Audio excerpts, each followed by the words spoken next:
Blood sugar regulation is for everyone. Blood sugar or glucose is our main source of energy. It's produced when we break down any carbohydrate, from quinoa to cake. It dictates how hungry and energetic we feel.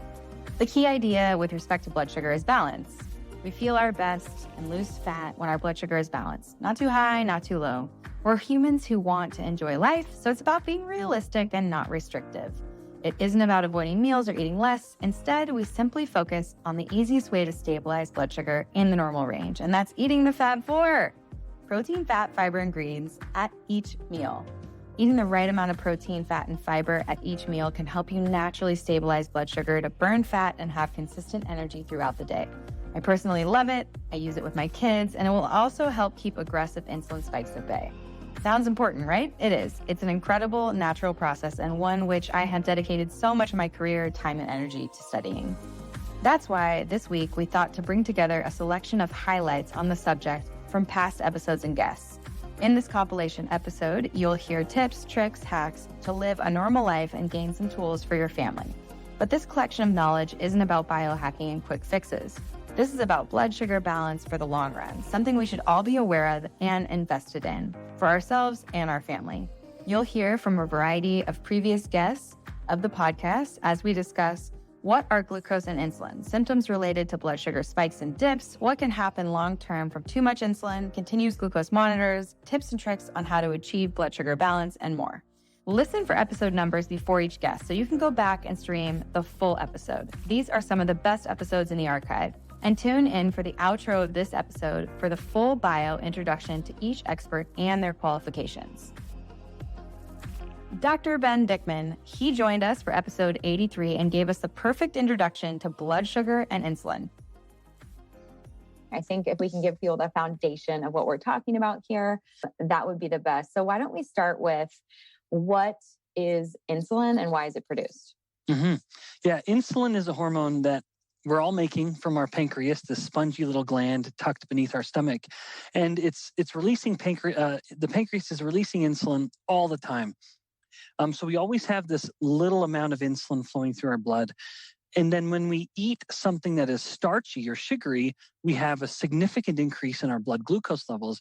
That isn't healthy if it stays too high for too long. And so thank heavens, insulin will step in to save the day. And that is insulin's prototypical action. Its most famous action is to then enter the blood, to knock on the door of cells, certain cells, and then to allow the door to open and push or usher the glucose from the blood, thereby lowering blood glucose into the cells. And the muscle is the most readily available consumer of that glucose. So most of that glucose that insulin is escorting from the blood, it's escorting it into the muscle, up to 80% of it, in fact. So it's significant. Now, in stating that, though, I wouldn't want someone to misunderstand or to overlook some of the other things insulin does, because insulin only stimulates glucose uptake in some cells, but it actually has a cellular effect or action at literally every single cell in the body. Every cell from top to bottom will respond to insulin, and insulin will tell different cells to do different things. But the theme of insulin throughout the body is that insulin tells cells what to do with energy. And basically, it wants these cells to store molecules, to take in energy and to store it, to make some other storage form of whatever that energy, whatever that nutrient is. So that's insulin's kind of thematic effect throughout the entire body. But the most famous effect is lowering blood glucose. So it lowers blood glucose, and it also has an effect on other cells to uptake other nutrients. So where else would insulin play a role? Yeah, well, strictly within the realm of nutrient uptake, because insulin has effects beyond that. Insulin will also facilitate amino acid uptake. It will facilitate fatty acid uptake, and that would do that most famously, say, in the muscle. But if we go to something like the brain, insulin, we often only look at insulin stimulating glucose uptake in muscle and fat tissue, but it also has those same insulin-dependent glucose doorways in the brain. And that might be why part of the big problem with brain disorders, like the most famous being Alzheimer's disease, is an insulin resistance of the brain. And the brain is it's almost like it's drowning in a sea of glucose, but it can't get enough glucose to meet its energetic needs. That's a bit of a tangent, but insulin will, even in the cells where insulin isn't stimulating the uptake of nutrients, like the liver is able to pull in glucose without insulin telling it to pull in glucose, unlike, say, the muscle or the fat cell. But the liver needs insulin to tell it what to do with the glucose that it's just taken in. So so even where insulin isn't directly stimulating the uptake of nutrients, it's still telling the cell what to do with nutrients. Sounds pretty bossy to me. Oh, yeah, it is. Well said. It is a metabolic boss. In that if we try to understand human metabolism without invoking insulin to some degree, we're missing the elephant in the room. Dr. Casey Means, our guest for episode 103, took the idea a bit further, talking about healthy levels of glucose and what can happen as a result of sustained periods of elevated glucose. The body tries really hard to keep glucose in a very narrow range. It's so important to the body. We've got to keep it in a narrow range. And when it goes above that range, the body works hard to get it back to normal and get that glucose absorbed from the blood, that blood sugar, into the cells so it can be used. So every time glucose goes sort of above a certain level, our body releases a hormone called insulin. And that insulin takes that sugar out of the bloodstream, puts it into the cells for use or for storage, and brings the glucose back to the range, that the body wants it to be in. And when that glucose goes very high, more insulin is going to be released. And over time, what happens is the body sees so much insulin around from all these glucose elevations that the body actually becomes numb to insulin. It becomes what's called insulin resistant. And it actually becomes harder to drive that glucose into the cells. And then over time, what you can see is that as insulin resistance sort of progresses over time from seeing so much insulin in the body from so much glucose elevation, is that blood sugar might rise over time, just like at baseline. So that first in the morning blood glucose may look a little bit higher because it's actually just harder for the body to utilize and get that energy into the cells. And so that's a state that we don't want to be on. We don't want to be moving towards insulin resistance. We want to keep our cells really sharp and, really hearing that insulin really sharply. And we can do that by, keeping our glucose down over time, what I call metabolic fitness. If we keep our glucose spikes in a reasonable level, aren't kind of generating these insulin surges all the time, we keep our cells sensitive to hearing insulin. And that's a really good thing. The flip side of the insulin coin is that because it's a signal to the body that glucose is around and that we should bring it into the cells and store it or use it, it also has the side function of blocking fat from being burned for energy, which is a really interesting side of insulin because it's basically telling the body, we've got glucose for energy. We don't need to use fat. And so it is a brake on fat burning for energy. And so this is relevant to anyone who's wanting to lose weight or who's moving towards wanting to be metabolically flexible. That's a term we're hearing a lot. What that means is that we're the type of body that can use glucose when it's around for energy. But if there's not a lot of glucose around, like in between meals or first thing in the morning, we just flip on to fat burning. And that's a great state to be in.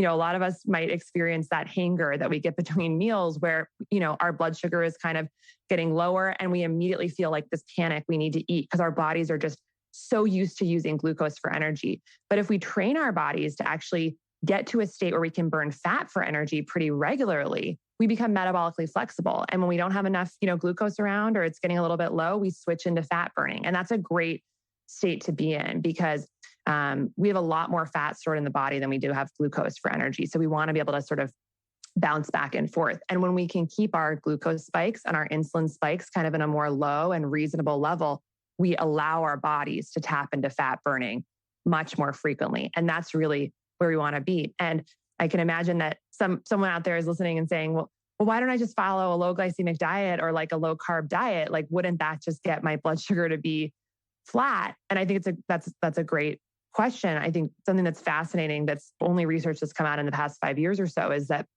actually each person is going to respond to carbohydrates completely differently in terms of how it raises your blood sugar. You and I, Kelly, could both eat like a banana and I could go up to a glucose level of 170 and you might go to 120. And so for you, it's going to have less of that insulin surge. It's going to probably be a better metabolic choice for you than it is for me. And the research has looked into why people are different in this regard. And one of the big factors is actually microbiome composition. People can have different gut microbiome bacteria compositions that processes those carbohydrates differently in terms of how it's converted to sugar and how fast. And so the idea of the glycemic index is sort of like everyone responds to a piece of white bread exactly the same in terms of how it raises your glucose, but that's actually not really what's happening. It's much more personalized. So what does it feel like when our levels are off? And what tools do we have at our disposal to even have that knowledge?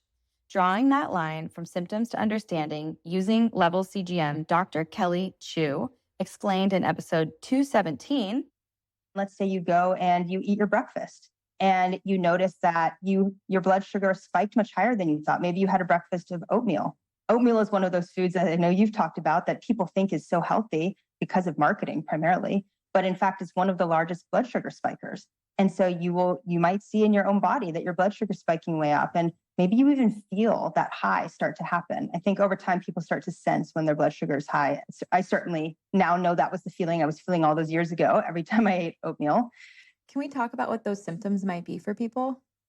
It really varies. I think it's what I feel in my body is almost like a buzz, like a high, and in a way, I think I used to think it felt good, kind of like that's what a sugar high is. So I think people have noticed when they eat cake or something, you get this happiness and this buzz, but then you start to feel a crash and a craving. So I think feeling a high and then a craving is one of the most common symptoms of blood sugar spikes and drops.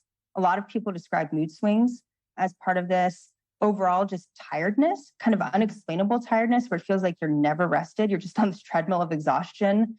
There's physiologic symptoms that people experience, especially over time. But for example, skin health, acne, often reflects that something is going on with your metabolic health. Weight gain, and especially weight gain within the context of, for example, exercising a lot or calorie restriction or doing things that you're doing on purpose that you think should be managing your weight, but you're still gaining weight or you're not able to lose weight. Headaches, sleep disruption. A lot of people find they can't get high quality sleep when their blood sugar is out of control. So in my mind, almost every symptom that people experience likely has some potential link to blood sugar.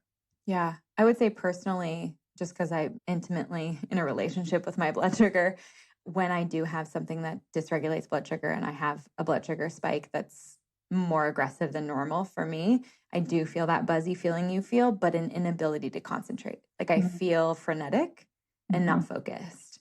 And that's something for me that just stands out. Like I can't work. Like it's too hard, which is funny because growing up, I was diagnosed with ADD as a child.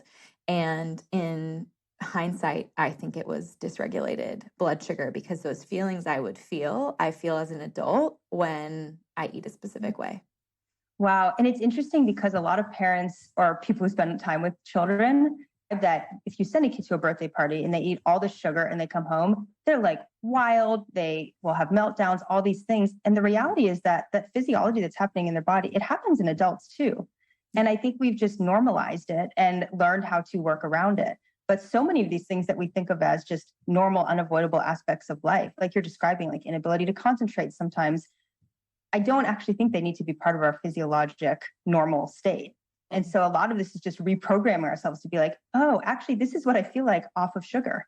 Right. And I think what hit home for me is just when I started diving into the kids' research and looking, there was a retention study with dysregulated blood sugar versus stable blood sugar and looking at a processed food diet versus a whole food diet. And the children who were eating a more whole food diet and had regulated blood sugar had better retention 30 minutes after the lesson, statistically significantly better retention than the children who had dysregulated blood sugar. And it's, I feel like as a parent, you're like, yeah, of course. Like, yeah, we want to celebrate. But it takes so much effort and it takes so many boundaries to work to keep the sugar out of your house and to keep it to a minimum and to like allow the kids to celebrate when they go to a birthday party, but to, load up on protein before and, get them on the trampoline at the birthday party when they're there, like it's like a whole thing. It's a dog and pony show, but it is real. So, okay, so let's talk. After that blood sugar, they may notice that their breakfast isn't working for them, for example. Right. What else might come of the day and their food choices and what levels is able to provide them in regards to scoring information and tips? Well, what typically happens when you start the day off with poor blood sugar is what you're describing, which is ultimately you probably have a crash and you probably feel that. And it's going to create cravings for another high carb, high sugar meal. And so typically people end up on this roller coaster all day of feeling hungry and cravings and never feeling satisfied and just spiking their blood sugar all day. So what Levels tries to do with the scoring is to help you see in an easy way what meals are working for your body. So meals will get scores, but also over the course of the day, how your metabolic health was doing. And we look at a few things, and we're constantly iterating on how to do the scoring to make it both as reflective of good health as possible, but also as motivating as possible, because the goal is not to create judgment or punishment. It's really to encourage people to understand and to learn about what works for their bodies. So we look at things like the amount of variability throughout the day, where we're looking for as kind of rolling hills more so than mountains and valleys in terms of your blood sugar. And then also looking at just what % of the day are you in what we deem to be the healthy or optimal blood sugar range versus outside of that.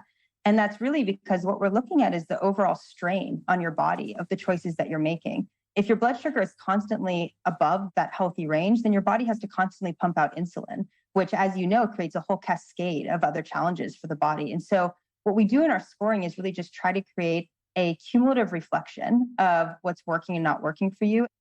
It was a pleasure having Dr. Chu on the podcast. Tune into her episode 217 if you're interested in hearing what a healthy blood sugar range is. Now let's go a little bit deeper. Dr. Ben Bickman, my guest in episode 83, was connecting the role of fat to fertility when we stumbled upon an important connection to blood sugar. The result? Maybe the most succinct and clear explanation of PCOS we've ever had on the show. My audience is females on average, 25 to 45, many of them thinking about getting pregnant. And to know that like that has such a powerful effect on our ability to ovulate is empowering. Yeah, in fact, Kelly, let me just riff for one more second then. Let's do it. Given the perhaps interest in this topic. You have to have an essential amount of fat to facilitate ovulation in the first place. However, of course, you can go too far.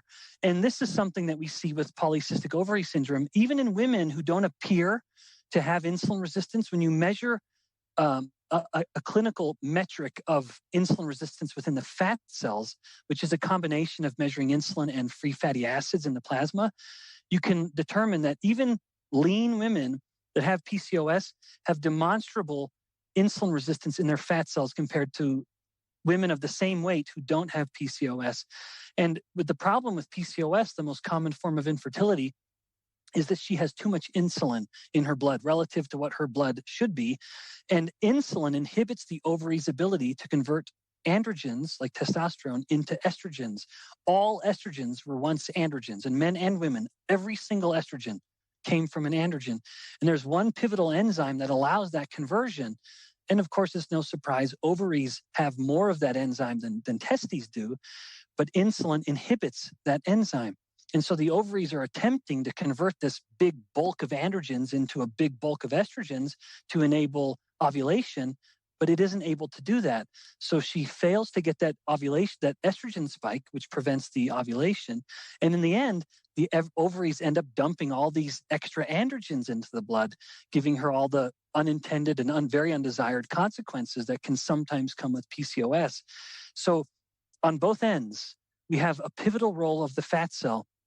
It's either you need enough of it to be fertile, and if you have too much, or specifically if the fat cells have grown in a particular way, which we can come back to, then you end up preventing by nature of PCOS. Even if you're not trying to get pregnant, insulin sensitivity and blood sugar balance is still so important for hormone balance, especially as we age.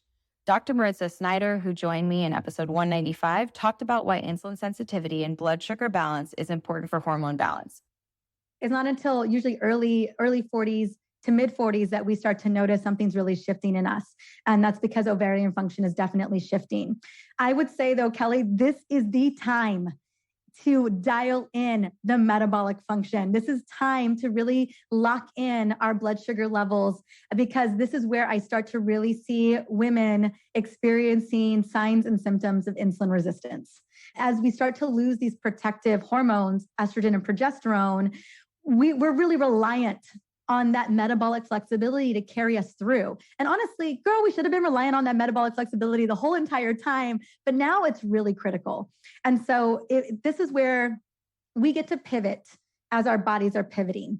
In an ideal scenario, we were eating metabolically healthy meals and doing our self-care in our 20s, maybe even earlier than that.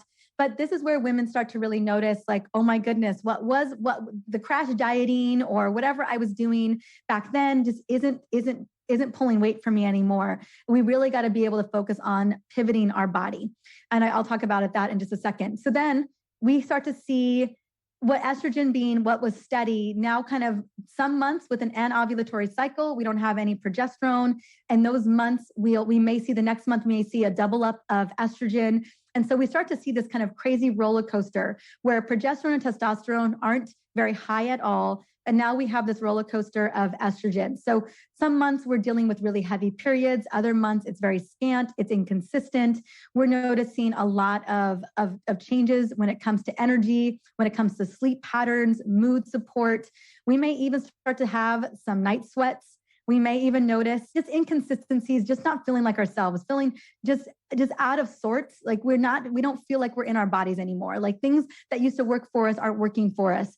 And that continues basically into what I call phase 3. And it can definitely get worse before it gets better if we don't make those pivots. Then phase 3, we're kind of at the end of that roller coaster where our ovaries have decided they're pretty much done. They're pretty much done being told to do whatever they need to be doing by luteinizing hormone and follicular stimulating hormone. They're just not listening to those hormones anymore. They're not firing off estrogen and progesterone like they used to. And we're kind of just in a perpetual waiting room is what I call it, because you could go months and months and months without a period. And then all of a sudden, month 6, you have one. And so this is the time where we're almost to menopause. We're so close, but our ovaries are just really winding down at that point. And this is where I really do feel like hopefully we've dialed in our metabolic function, but if we haven't, this is a really great time to do so.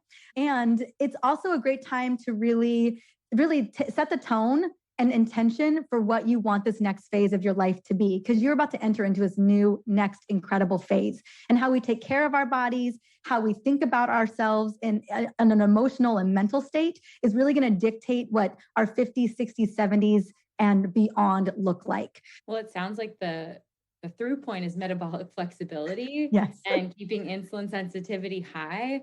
So can we talk about why insulin sensitivity and blood sugar balance is important for hormone balance? Absolutely.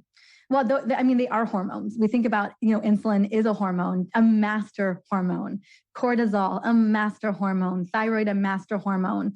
And throughout this entire journey, we know that there's an interplay between our metabolic function, and everything that we talked about, whether it's our mitochondria or it's our, just our ability to just do the things we do every day. But we do know that when we are stable with our blood sugar and we've got happy insulin levels, which a lot of us don't have, Kelly, a lot of us don't have it. Our cycles are much easier. Our brain is firing much better. We just feel better. Like, there's ebbs and flows of our menstrual cycle consistently, but we do know that if we're more and more insulin resistant, that throws our menstrual cycle off, right? The most severe form of that is going to be polycystic ovarian syndrome. But as you can imagine, there's a lot of us that are in the shades of gray. You don't necessarily have to be all the way over into polycystic ovarian syndrome to be like, I've got insulin resistance. We may find that we're struggling with a little bit of estrogen dominance or things are just inconsistent with our cycles, not to the point where we're experiencing the symptoms of or showing signs of polycystic ovarian syndrome. So just note that when it comes to metabolic function and our ability to process energy, it has a huge impact on our reproductive system because that system requires so much energy. Just to run it every single month requires so much energy. And so if you're noticing inconsistent cycles, either shorter or you're noticing that you're not ovulating or you don't have a robust amount of progesterone signaling severe PMS symptoms every single month, it's worth looking at your blood tests. It's worth looking at what's going on and seeing if there's any level of insulin resistance that you're dealing with. But I would say across the board, a lot of us are dealing with insulin resistance as we move into this phase. Definitely. And what do you think is the main driver of insulin resistance as we age and move into perimenopause and, all three phases? I think that those sex hormones are protective. They've given us some leeway. They've given us a little slack, which amen to that. Yeah. You boost testosterone so that I have some serious insulin sensitivity. Yeah, right? And so does estrogen too. That follicular phase is such a rock star phase for us. And as those two wane, even growth hormone, as those three wane, we're going to notice these build you up hormones. We don't have that protection. And, the question I always want to ask is yes, great. That those are great protective hormones and thank goodness for them. But should we be reliant? Yeah. Should we have been always make you lazy? Right. So for me, I'm so grateful for the opportunity of having a major metabolic meltdown at early 30s, because it was such a wake up call for me of what it could look like. Talk about the window of the mirror of what it could be, what it could look like. And even pregnancy is such a great opportunity as well. There's never a time where your body is stressed metabolically than during pregnancy. And it really is beginning to be a litmus test for what potentially is coming down the line for you if we don't have that metabolic flexibility. And I'm talking about cardiovascular disease. I'm talking about type 2 diabetes, insulin resistance. And so, there's a lot of times in our life where we can kind of see what's happening down the line if we don't have that metabolic flexibility. So although, yes, those hormones are protective, and yay, we get to we get to ride that protection to a certain point. I would say the more we don't take those for granted, the sooner, the better off we'll be. Our friend, Dr. Ben Bickman, is back again, this time opening the scope even wider to look at disease states that follow insulin resistance. Obviously, you wrote a book on this, why we get sick. It's that pinhole in the fat cell that starts leaking these cytokines and fat into the body and other places. What kind of disease states do we see down the line after that I guess we've crossed over that breaking point? Mm-hmm. Yeah. So assuming, so in these instances where insulin resistance is coming first, which it often would, then we have virtually every chronic disease will follow suit. As insulin resistance that started in the fat cell is now spreading throughout the body, that absolutely increases the risk of dementia, indeed considerably. Fasting insulin is a more significant variable in predicting Alzheimer's than someone's age. This was a study from Finland a number of years ago. Heart disease, it is incredibly uncommon to find any instance of heart disease, including something as seemingly benign as hypertension, without insulin resistance first not only preceding but causing the problem. Type 2 diabetes. I already mentioned infertility in women, which is PCOS, but you also have the most common form of infertility in men, which is erectile dysfunction, but through a totally different mechanism. This has nothing to do with the gonads, with the testes, which would be the corollary to the ovaries. It has everything to do with what the insulin resistance is doing to his blood vessels. And we need insulin. Insulin is a very powerful vasodilating signal. And so when insulin flows through blood vessels, it wants to tell those blood vessels to dilate, which of course a man needs for fertility. Mm-hmm. Those blood vessels become insulin resistant. And now insulin's attempting to induce dilation. It doesn't, they stay constricted, and now the man has erectile dysfunction. In fact, that phenomenon is so intimately connected, those two, that there is a manuscript written by physicians and scientists entitled something like, "Is erectile dysfunction the earliest manifestation of insulin resistance?" It's such a compelling view, and the evidence supports it. But nevertheless, both of these most common forms of infertility in men and women are intimately derivative of insulin resistance, and fatty liver disease and osteoarthritis and many, many other, these diseases that I call the plagues of prosperity, because they are diseases that our ancestors would have never heard of. They are in many instances directly a result of insulin resistance, or the insulin resistance might not have caused it, but it's exacerbating it. It's making it worse. Now that we've established the stakes of insulin resistance, how can we address it? This is where the magic of human biology really comes into focus. On our way there, let's stop in the kitchen for some tips and tricks with Jessie Inshipi, the glucose goddess, on how to achieve blood sugar balance and insulin sensitivity, giving us the energy we need to thrive. This exchange is pulled from episode 176. the reason why I love you and what you put out on Instagram and what you've put out in your book is this really approachable, meet you and meet your audience where they are type of advice that is so realistic. It isn't things are off the table and on the table. It's really the hacks of blood sugar balance. And, you know, if I have the light structure of the Fab Four, you have the hacks that they just layer on top of that make it so easy to live the life they want and to not have restriction and to get that energy back and to eat what they love. And that's what you preach. So let's start with your absolute favorite hack for balancing your blood sugar. My favorite hack, absolutely favorite hack, would be eating your food in the right order. So when you sit down for a meal, you can be eating the exact same thing during the meal. But if you eat the ingredients of that meal in a specific order, you can reduce the glucose spike by up to 70%, which is a huge reduction in the glucose spike. So as a result, you know, your hunger is tamed, you have fewer cravings, less fatigue, better sleep, better mental health, fewer wrinkles, less acne. I mean, you know, all the amazing side effects of balancing your blood sugar. And so to me, that is really the most powerful place to start, because you don't have to change what you eat at all. You just change how you're eating it. So the order is veggies first, proteins and fats second, starches and sugars last. And you don't have to be like super draconian about it.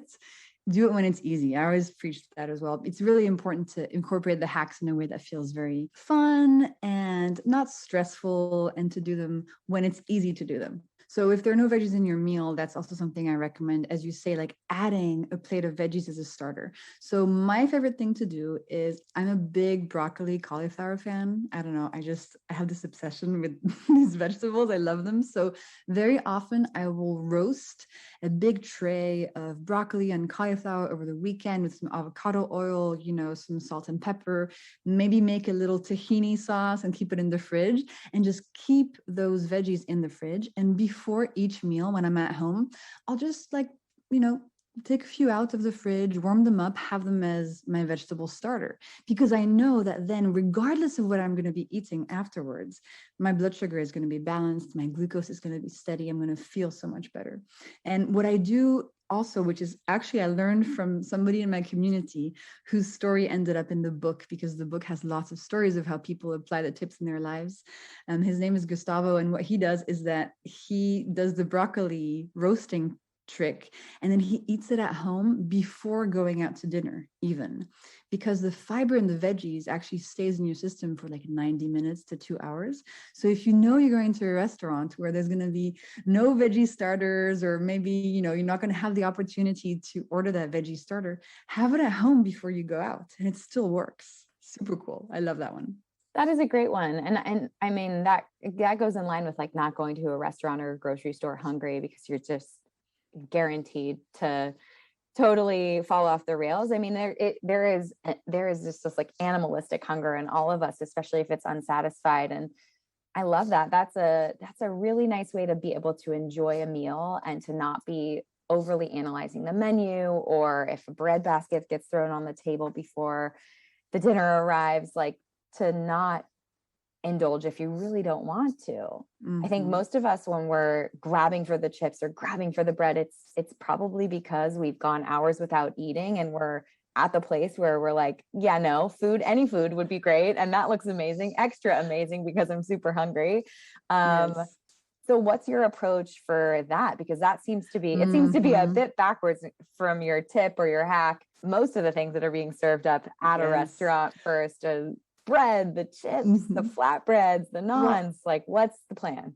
What's the plan? So actually, it's really interesting, because if I had a restaurant and I wanted people to order as much as possible at my restaurant, and when desserts rolled around, for them to order all the desserts, that's what I would do. I would put the bread on the table first, because what happens if you start your meal, especially if you've been fasting for a long time, if you start your meal with bread or other starches, big glucose spike, and then it crashes. And about 90 minutes afterwards, you might get this uncontrollable feeling of hunger. You might feel tired. And then if you're still at a restaurant and you're about to see if you want to order dessert, that glucose crash is going to make you want to order dessert. So I wonder if it's just like a big conspiracy It is, probably. Yeah, probably to some extent, of people just trying to make you order more at a restaurant. So what I do to combat this is, even if the bread looks amazing, I just keep it for later. I set it aside. I'm like, okay, I'm going to have this after my main. So it's not about cutting it out completely. Listen, I love bread. I mean, I grew up on baguettes, right? I love bread, but I will have it after I order that side dish of vegetables and after I eat my fish or my protein during the main.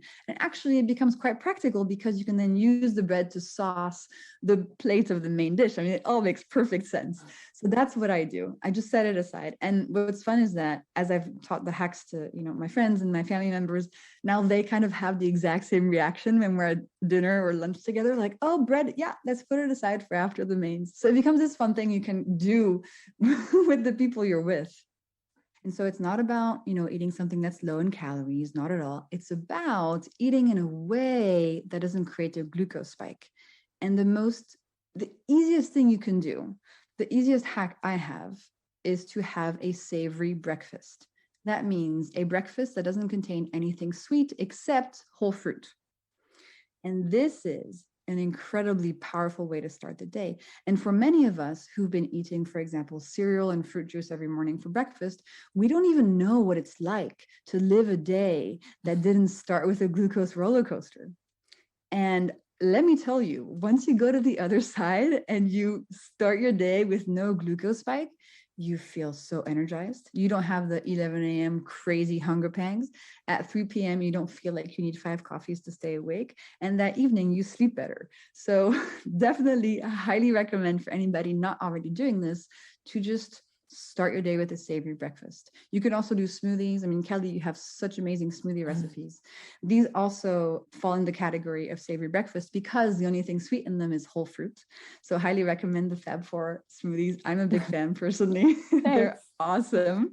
They're really awesome. And if you have been used to eating, let's say, pastries or cereal or juice for breakfast, take that sweet thing and keep it for later. Oh, I can't even tell you what a change it was for me to completely remove processed foods from my morning. And what I've seen in my clients, just their energy levels, their inflammation, their water retention. Awesome that you mentioned the Fab 4 smoothie, because I think that's what people don't always realize when they come to my Instagram or like see the smoothies on my website, is that I'm being really strategic and methodical about how I'm creating these smoothies, so that people don't feel those crashes. They aren't starving at 11 a.m. They aren't reaching for cookies and coffee at 3 p.m.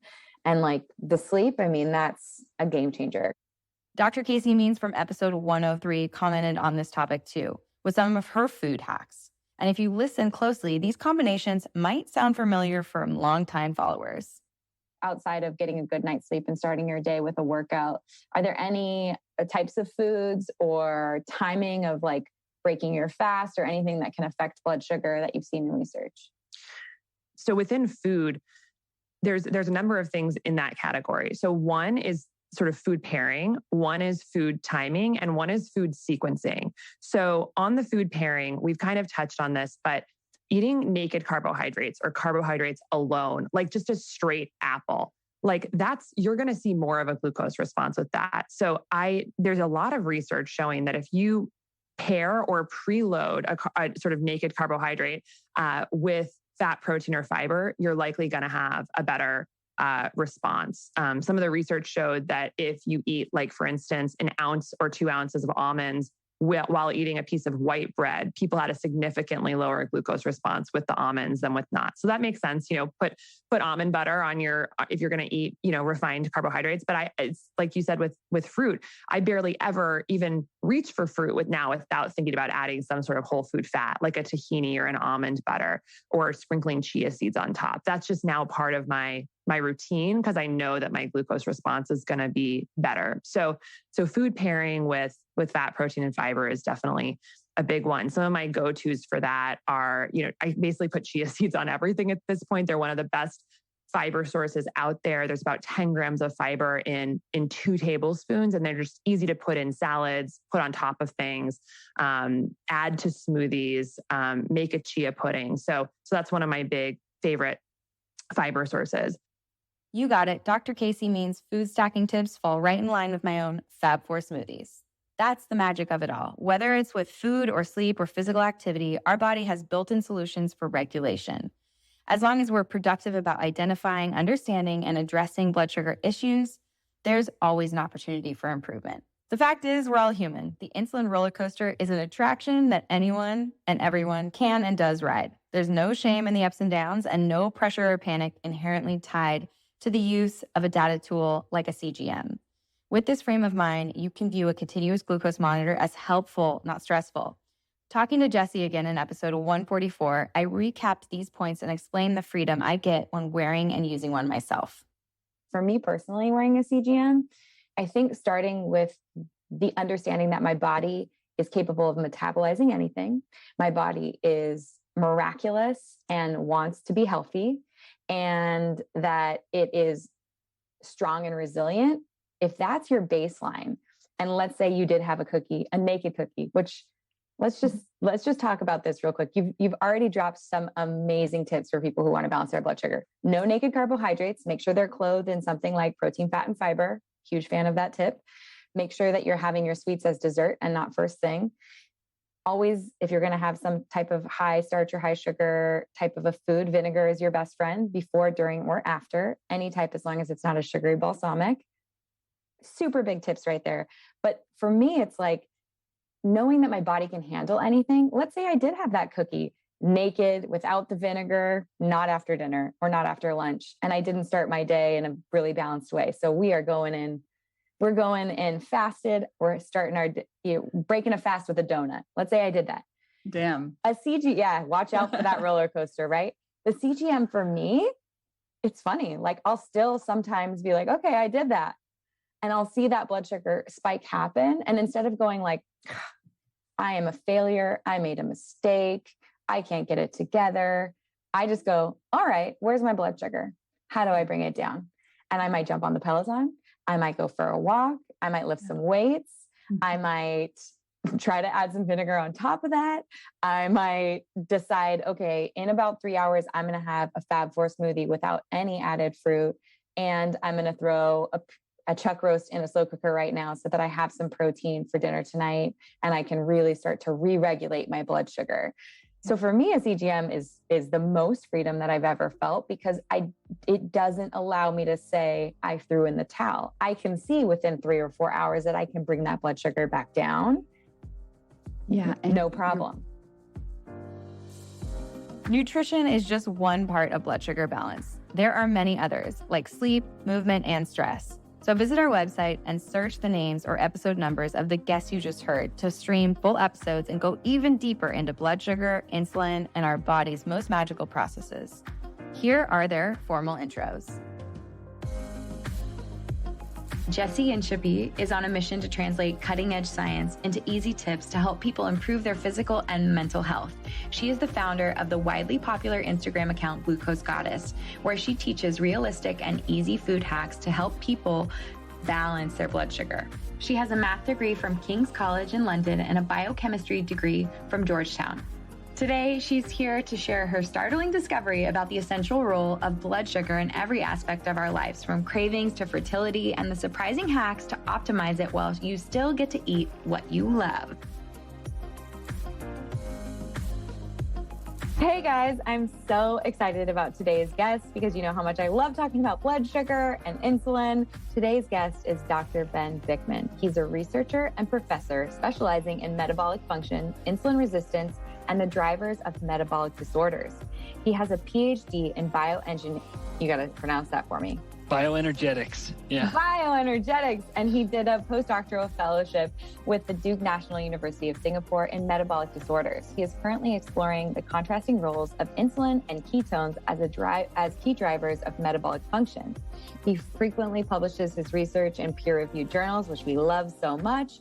And he is the author of the new book, Why We Get Sick.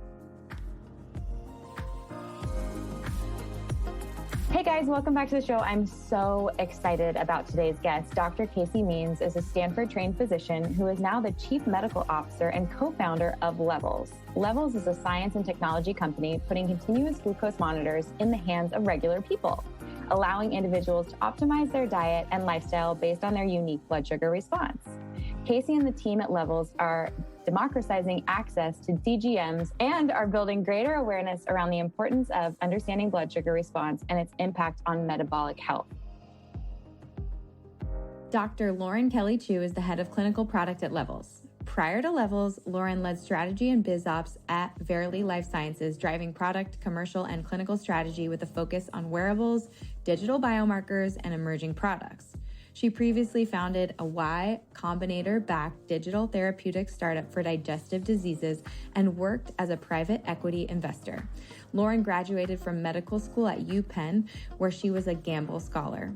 Throughout her career, Lauren has been inspired to build products and businesses that solve system-level problems and make good health accessible to everyone. It's such a pleasure to welcome Dr. Lauren Kelly Chu to the show.